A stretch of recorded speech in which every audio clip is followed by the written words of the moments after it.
what was it about that first album that you think really resonated with people's, I guess, emotions and started developing this culture? You know, oddly enough, we went to the Grammys, a couple of days back, and oddly enough, through speaking with certain members in the band, I had gotten the phone handed to Ross Robinson, who produced the first two records.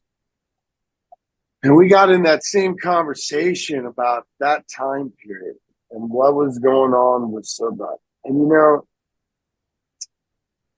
it's really unexplainable. It's really different. It's really different. I know a lot of people. I've been around a lot of people. I think a lot of people have a lot to say about us.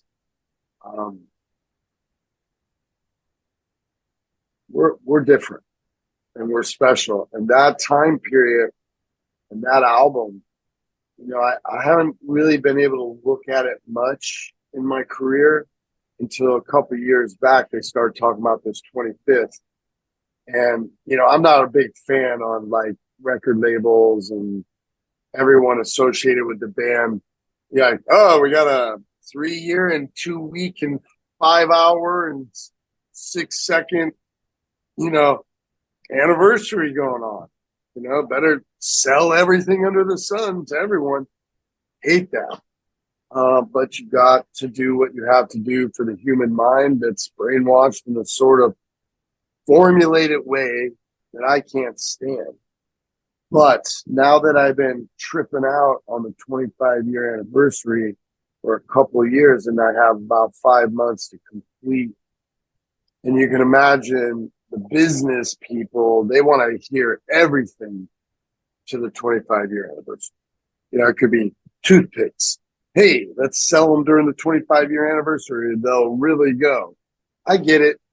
So it's my job to make sure we have a lot of great stuff that's real to the fans. Like we have live shows, 2-track, left and right, from a board, a board at the front of house in some 200-seater, and we recorded it 2-track. So we have a lot of these cool things. But to get to what you're saying is because of me being so driven to dive so deep within my 25 years, I sort of erased the idea that I was making a product or shaping up or wrapping up a memory. And what happened was it ended up being like forensic files. It's like a cold case. I got myself all over the walls. And it's the smallest details that break the case. So the case is that lately I've just been overwhelmed by that first album and the people on it and the people around it. My eyes have been focused, family, friendship, the band, art, music. That's just a few things. That's what I've been trying to focus on for 25 years. But now I'm dead in my tracks, just thinking a lot about Paul, thinking a lot about Joey. I'm telling a lot of people stories right now. There's a lot of people in the world have a lot of ideas of what they think it is. And I understand, loss is an incredible thing. Memories can be hard. Moving forward can be really hard. But because I'm sort of yet stopped in my tracks, I'm kind of telling people like when we were doing the 25, you don't know that your brothers, are going to be legends. You don't look at Joey and go, my God, you wrote the best drums on the planet.